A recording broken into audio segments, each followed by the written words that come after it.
সাল ১৯৫২। ৫ দিনে ১২,০০০ মানুষ হত্যার খবরে থমথমে লন্ডন। অনুসন্ধানে সন্ধান মেলে এক অশরীরী সিরিয়াল কিলারের, দ্য গ্রেট স্মগ। মৃতের সংখ্যার সাথে তাল মিলিয়ে বাড়তে থাকে তার নিষ্ঠুরতা। প্রতি বছর গড়ে ৭০,০০০ মানুষের জীবন কেড়ে নিচ্ছে এই সিরিয়াল কিলার। তার নিষ্ঠুরতা থেকে মুক্তি পাচ্ছে না গর্ভের শিশু। দেশ বিদেশ ঘুরে এই ঘাতকের নজর পড়ে বাংলাদেশে।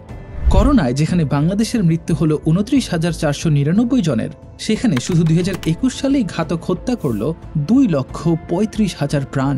জায়গা ভেদে ঘাতক তার নাম বদলেছে, কিন্তু বদলায়নি নিষ্ঠুরতা। কোথাও দ্য গ্রেট স্মগ, তো কোথাও গ্যাস চেম্বার। তবে সাধারণ মানুষের কাছে পরিচিত দূষিত বাতাস নামে। সহজ কথায়, বাতাসে দূষিত ক্ষতিকর উপাদানের উপস্থিতি আজকের নীরব ঘাতক। এই অশুভ শক্তির বিরুদ্ধে আমাদের কি কোনো প্রতিরোধ নেই? কি করে আমরা এই মৃত্যুর ছোবল থেকে নিজেদের রক্ষা করব? প্রশ্নগুলো আজও আমাদের তাড়া করে বেড়াচ্ছে। ১৯৮০ থেকে ২০২০ বায়ু দূষণের ফলে সারা বিশ্বে মৃত্যুবরণ করেছে ১৩ কোটি মানুষ। ২০২১ সালে মারা গেছে ৮০ লাখেরও বেশি মানুষ, যার মধ্যে ৭ লাখের বয়স 5 বছরের কম। বায়ু দূষণের প্রভাব এতটাই তীব্র যে মায়ের গর্ভে থাকা শিশু হচ্ছে বিকলাঙ্গ।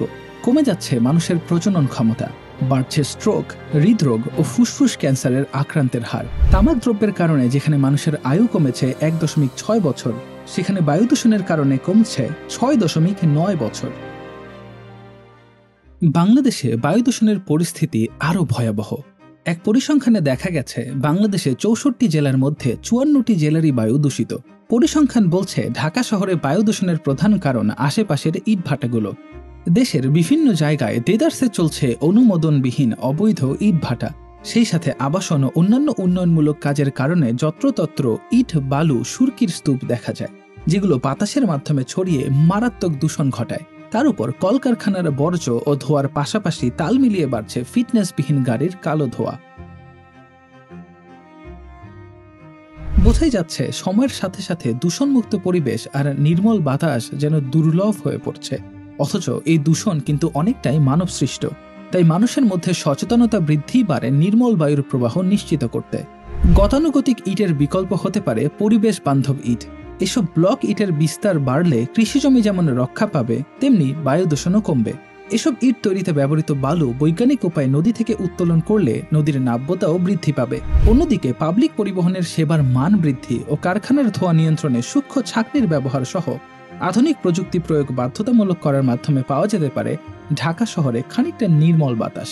জনসাধারণের সচেতনতা বৃদ্ধির পাশাপাশি স্থানীয় সরকার মন্ত্রণালয়, সিটি কর্পোরেশন, গণপূর্ত, ওয়াসা, পরিবেশ অধিদপ্তর ইত্যাদি সরকারি সংস্থাগুলোকে সমন্বিতভাবে কাজ করতে হবে। যথাযথ প্রয়োগ নিশ্চিত করতে হবে আইনেরও। অবশ্য দূষণ প্রতিরোধে আইন থাকলেও কার্যকারিতা নিয়ে বরাবরই প্রশ্ন ছিল।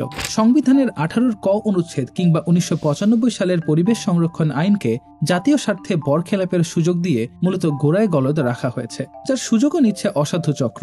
ইউএনইপির অর্থাৎ জাতিসংঘের পরিবেশ সংক্রান্ত সংস্থার পরিসংখ্যান বলছে, পরিবেশ বিষয়ে আইন আছে কিন্তু প্রয়োগ নেই যেসব দেশে, বাংলাদেশ তাদের মধ্যে অন্যতম।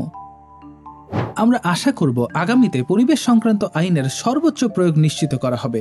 বায়ু দূষণের রোধে বর্তমান অন্তর্বর্তী সরকার ইতিমধ্যে একটি সমন্বিত টাস্কফোর্স গঠন করেছে। তবে দেশবাসীর প্রত্যাশা শুধু টাস্কফোর্স গঠন করলে হবে না, কাজের মাধ্যমে উল্লেখযোগ্য অগ্রগতি দেখাতে হবে।